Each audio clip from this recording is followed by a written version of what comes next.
میں قبر اندھیری میں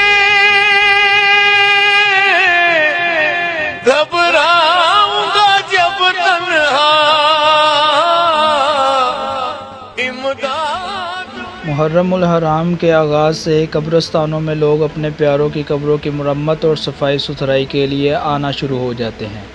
کوئی قبروں پر مٹی ڈال رہا ہے تو کوئی گھاس اکھاڑ رہا ہے۔ لوگ اپنے پیاروں کی قبروں پر دعائیں مانگتے نظر آتے ہیں۔ شہریوں کا کہنا ہے کہ یوم عاشور پر مرحومین کی قبروں پر مٹی ڈالنے کا ثواب زیادہ ہوتا ہے۔ پیاروں کی قبروں پہ لوگ آتے ہیں اور مٹی ڈالتے ہیں، فاتحہ پڑھتے ہیں اور دعائیں مانگتے ہیں۔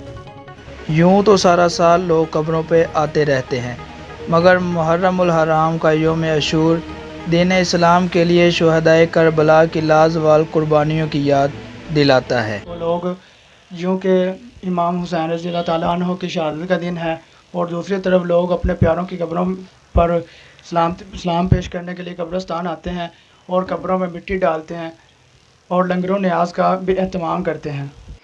اس موقع پر لواحقین جہاں اپنے پیاروں کے لیے دعائیں کرتے ہیں، وہاں شہدائے کربلا کے ایصال ثواب کے لیے دعاؤں، صدقہ و خیرات اور لنگر و نیاز کا اہتمام بھی کرتے ہیں۔ کیمرہ مین حافظ رضوان علی کے ساتھ حافظ مطلوب احمد، آپ کا اپنا نیوز چینل ENN قصور۔